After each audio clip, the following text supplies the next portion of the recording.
Welcome to episode 21 of Pera's Playbook. Today we're joined by Division I football player Brennan Brown. Brennan plays for the Howard Bison. What's up? How's it going?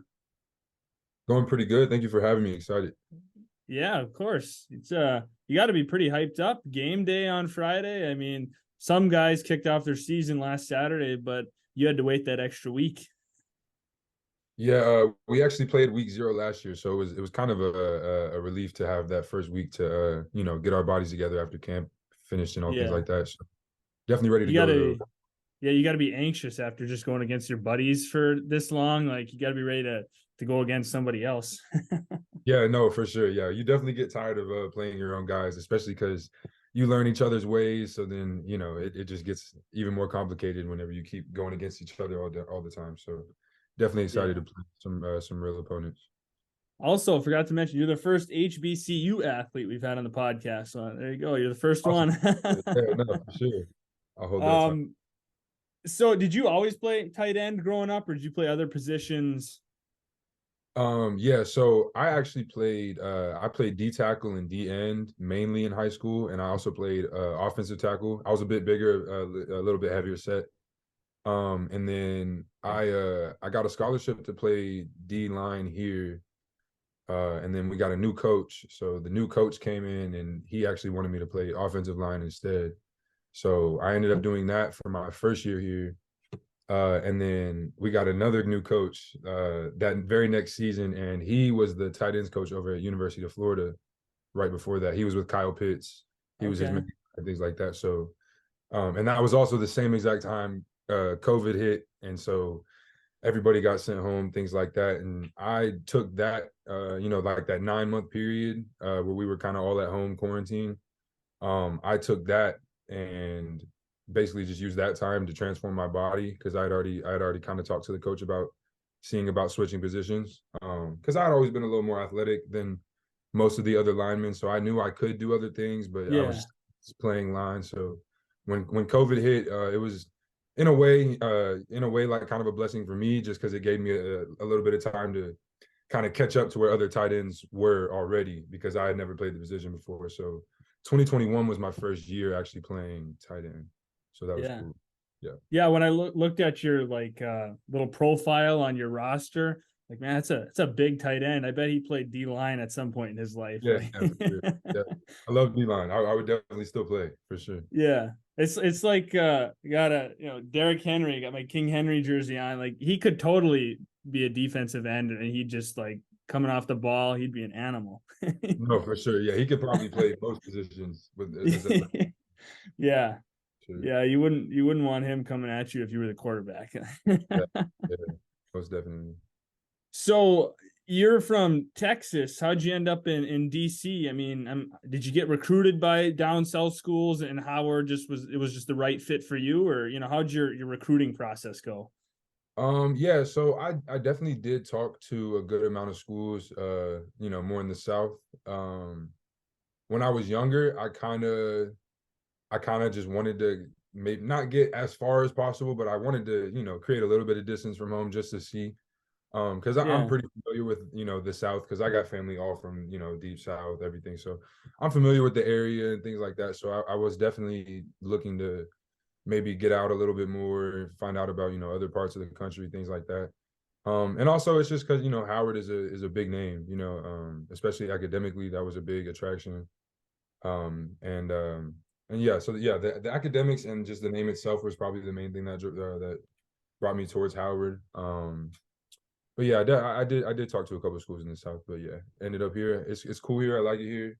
I'll probably end up living in the South again, like once I'm older and done with everything, because I definitely love the South a lot more. Our food is definitely a lot better down here.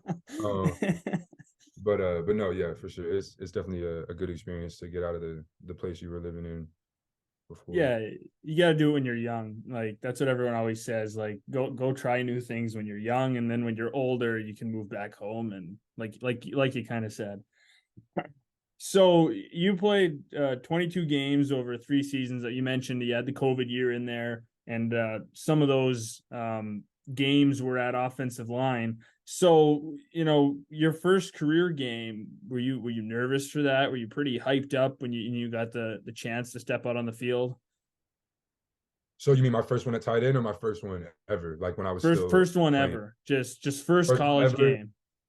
Yeah, I'm trying to think what game it was. Oh yeah. We played Delaware State. Yeah. My freshman year was also weird too because I was supposed to be starting that year. And then I got a high ankle sprain the week before our first game. So my first game was going to be against the University of Maryland, which I was super excited about because that's a big Yeah. school, it was a team, first college game, all that. But I got hurt, so I ended up playing like week 4. Um, I think getting hurt kind of ruined Yeah. the first jitter, because I was still at the Maryland game, so I wasn't even playing that day, and I was still, goosebumps, nervous, like just ready to go, things like that. But I think I definitely used up a lot of my excitement in that first game, just kind of being on the sidelines with my guys. Um, no, but I mean, first game is always going to be in your head. It's definitely the first time you experience the game at that speed because college and high school is definitely different when it comes to the speed of the game. Everybody's just faster and everybody's stronger. So, but yeah, no, the first game was fun. We won, so that was good. That was our first. That was our first win of that season. Was the game I came back. So that was at least a good start for me personally. Yeah, yeah, definitely. No, man, it kind of sucks. You had the high ankle sprain. You didn't get to go against. Yeah. I mean, when you play at a smaller school, you always want that chance to take down a big boy or just to get to play one of those schools because they're powerhouses. So just to get to play against some of those athletes is an experience. So it kind of Yeah, sucks that I was taken for away, sure. but you guys got a Yep. few of those this year. We'll talk about that in a little bit. But what about so once you started playing tight end, your first season at tight end, you didn't have any TDs, but you had some yardage. Do you remember your first reception? Yeah, I do. That was against Hampton. That we played here in DC. Yeah, I ran a seam. Yeah, we ran basically like all go like verticals. And I ran a seam up the hash and I caught the ball, stiff armed the guy, and then I think maybe broke one tackle. I don't know, something like that. But no, I definitely remember that first play because my dad was also at that game, so that was cool to have him see my first catch in person and things like that. But definitely remember that whole thing pretty vividly for sure. Yeah. Oh yeah, that's awesome that your dad was there. Makes the moment even Yeah, more special that it happened. So then this past year, you had less yardage, but you had more TDs. And I feel definitely. like most people, you ask them, would you rather have 500 yards and no TDs or 60 yards and 4 TDs? Most people are going to take less yardage and more TDs because that's what everyone Yeah, wants. Everyone wants touchdowns. points So are the objective for sure. So yeah, yeah. right. Yeah. I mean, if you look at a guy, it's like, yeah, awesome. He got a bunch of yardage, but he didn't get in the end zone. So, out of those 4 TDs, does one of them stick out in your memory more than the others? Uh, I mean, I guess I'd probably say the first one. The first one was the first one I had against it was Harvard.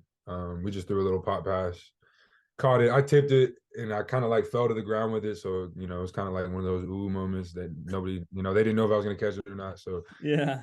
yeah, that was cool. That was my first touchdown, and my mom was there for that one. So my dad saw my first catch, and my mom saw my first touchdown. So that was cool to have that too, because that's really all I'm doing it for. But yeah, I remember that one, and also North Carolina Central. That was a really big game for us. We didn't win it, but I did have a touchdown kind of midway through the game, and it put us back into play to come back and win the game. But like I said, we didn't end up coming out with the win, but we definitely will this year. So Yeah. You got a touchdown dance. I don't know. You're not allowed to do that in college, are you? Or like you're not allowed to um be too showboaty, or they might. yeah, there's like a gray area as long as you don't Yeah. too crazy or too. It's really like how long you're doing it. If you do something quick, you're normally good. But if you stay there and you keep doing things, though, they might give you a flag. I don't have a dance. I did something last year, but I don't think I'm gonna carry it over. I think I'm gonna maybe just come up with something soon because we play Friday. But Yeah. I'll come up with something for sure. I might just wing it when I get out there. Sometimes it's more fun to just go out Yeah. there and see what you think of on the spot because you never know. But Right. Yeah. When that thrill, that excitement, just whatever happens, just let it yeah, go. yeah. So, out of all the games you've played, is there a game that sticks out in your memory? I don't know, really competitive, or just like you guys won and the way you guys won, or down to the wire, or like, is there a game that just really sticks out to you? Uh, that's a good question. Yeah, well, yeah, I'll say our homecoming game last year, because it was against a team that has beat us like the last like 3 years or something, like 4 years.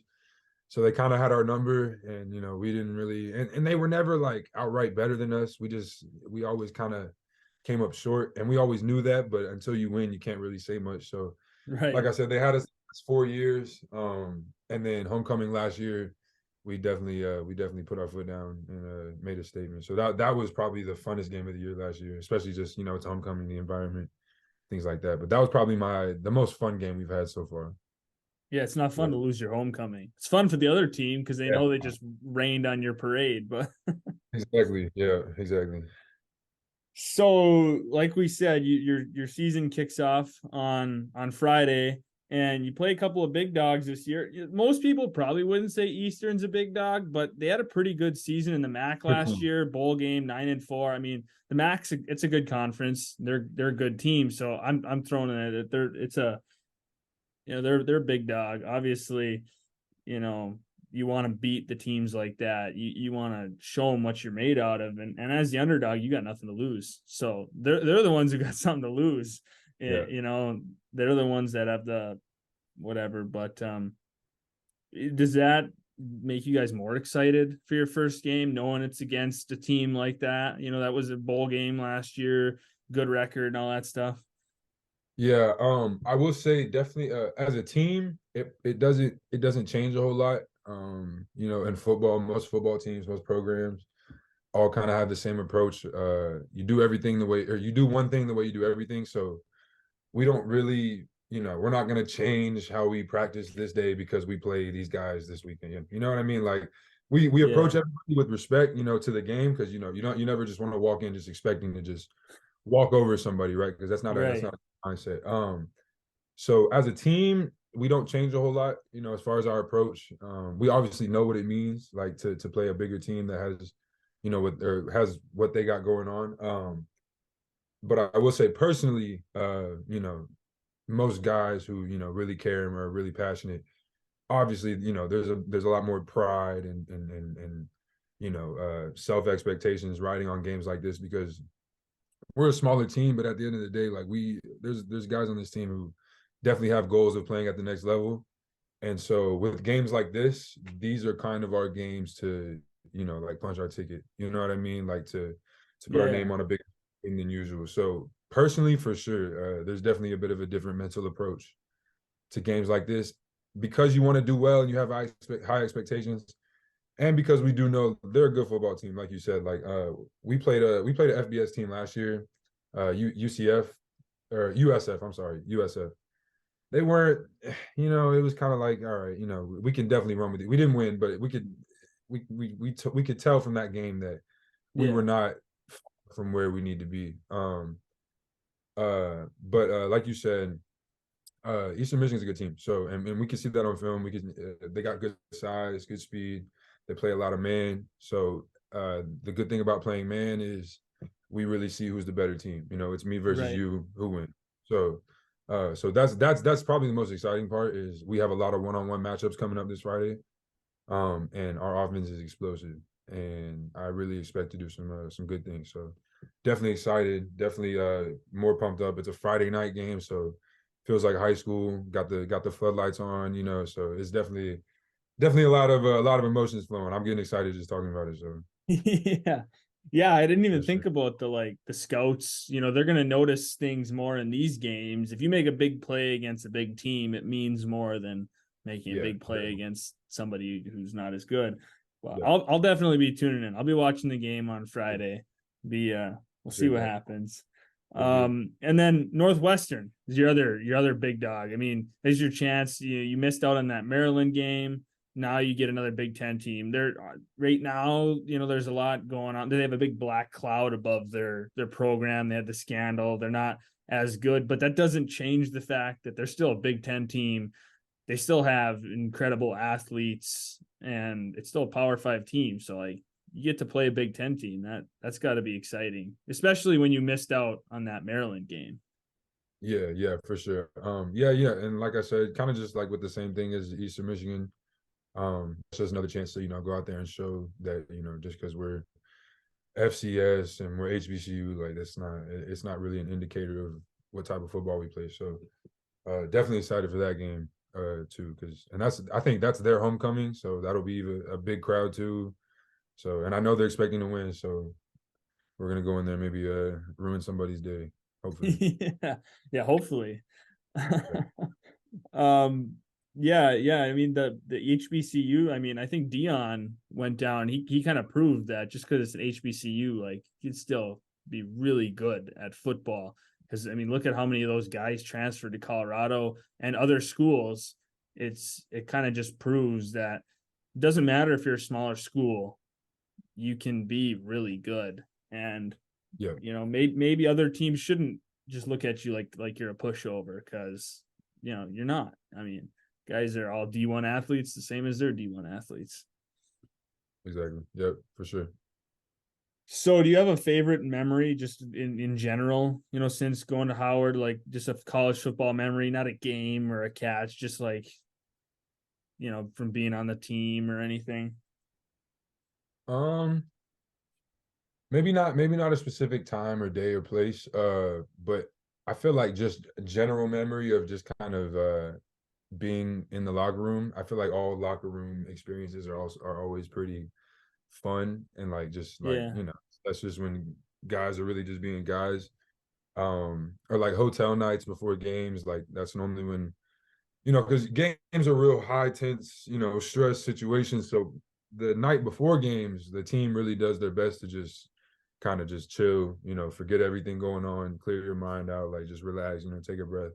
So it's really times like that, like whenever you're just hanging out with the guys, like I said, in the locker room, hotels, things like that. Just like when you're not really doing much is really when you end up having the most fun, because otherwise, you know how it is. We're always working, lifting, practicing, watching film. So really the best times or the best memories are just whenever we're being guys around guys type thing. So Yeah. Just yeah. that team mentality, having a tight. Yeah. In your bio, kind of going off of the football here for a little bit, but it says that if you could invite anyone to a dinner, you'd invite Kobe, Jordan, and Belichick. Why those three? You got two hoopers, and then one of the greatest coach ever. Yeah. Well, yeah, I guess I'll start with Belichick. Just because he's got IQ. There's no way you sit down at a dinner with Belichick and don't learn something about the game. Yeah. So that's probably the main reason I would choose him. Kobe and Jordan, they're mentality guys. You know what I mean? Yeah. They're very driven by their approach. You know what I mean? So like I believe like you're like you're a product of your environment. So if you surround yourself with people that are doing things you want to do, or that are preaching things that you respect and that you agree with and things like that, you'll end up being where you want to be and being who you want to be. So yeah, like Jordan, you just him and Kobe are pretty similar, you know what I mean? So as far Yeah. as the like mentality goes and what they did for the game and things like that. So that's really the main reason, just mentality. I'm a big mentality guy. I tend to overthink a lot, so I try to learn from guys that have already succeeded, just how to really focus in and control what you can control. That's really all it comes down to at the end of the day. So I just think those guys are pretty good at sending out the right messages when it comes to like how you're supposed to approach sports and competition. Yeah. That'd be a pretty awesome dinner party. Yeah, for sure, definitely. Yeah. Yeah, I also read in your bio that you're a 49ers fan, but you're from Dallas, so not a Cowboys fan? not at all, actually, not at all. It's funny. A lot of people ask me that, and I'd say the same thing every time. You would be super, super, super surprised. Obviously, there's a lot of Cowboys fans in Dallas, but you would be super, super, super surprised how many non-Cowboys there are in Dallas, and specifically 49ers. We have there's a huge group of 49ers fans in the whole city of Dallas. Like there's certain bars and restaurants and stuff that you go to on game day, and it's completely like 49er themed. Like everybody gets together. So Dallas is super diverse, and everybody moves there. So there's fans from everywhere, and I'm a Niners fan because my dad is and his dad is. So it's just a legacy type of thing, I guess. But yeah, not a Cowboys fan at all. At all. Yeah. So Trey Lance going to the Cowboys. See that? I did see that. Yeah. I think But you guys, Brock will do his job. yeah, so you guys got Brock Purdy. I mean, his story is incredible. Yeah, yeah, I yeah. don't care if you're a 49ers fan or not. I don't know how you can't root for that guy. Like Yeah. he's a class act. He is. Yeah, and the way, like, they always post like quotes and stuff from the team. The way the team talks about him, he's definitely got to be a good guy in the locker room because they all seem to like him. They always say good things about him. So I think he'll do pretty good this year. I hope he does, especially since he got hurt in that playoff game. That was kind of whack. But yeah, Yeah, excited. 49ers are a team to watch this year. That's for sure. Every year almost. I like, we don't win. We don't always make it as far as, we don't always get the ring, but we definitely make teams tie their shoes a little tighter, I feel like. So Oh yeah. Yeah, definitely. So you mentioned earlier in the episode when talking about playing bigger teams, it's your chance to kind of show because you got guys on your team that want to play at the next level. Do you have any aspirations to keep playing after college, whether it be the NFL or the XFL or CFL, whatever league? Do you have a desire to keep playing if possible? Yeah, for sure. That's definitely my number one goal. Is to take this to the next level. I don't normally think too deep about like it was going to be NFL, CFL, because normally most people just shoot for the highest goal. So NFL is the goal. You know what I mean? Right.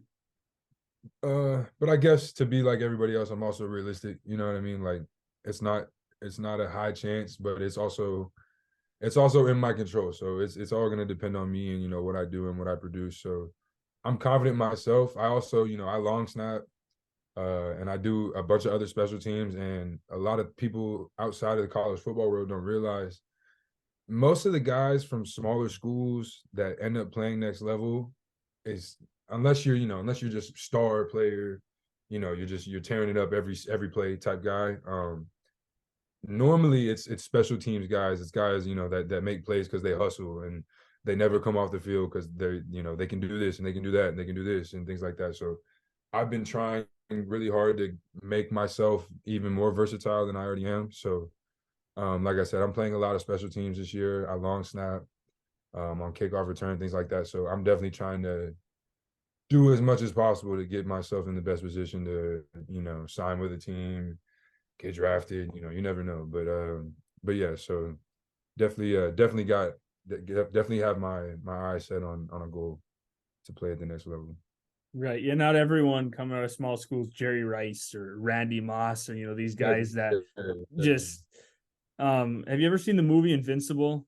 About Vince Papali, the like 30-year-old guy that made the Eagles back in the 70s. I don't think I have. It's Mark Wahlberg like plays the Vince, and in the movie when he's at the like Eagles tryout, he ends up making the team, and the coach basically says like most of you guys, the only way you're going to get on this roster is on special teams, but like special teams is still very important, so you can't just slack it off. Like it's Yeah, and to even stack on top of that, um, you could probably ask every other D1 or not even D1, any other college football player that you ever have on here.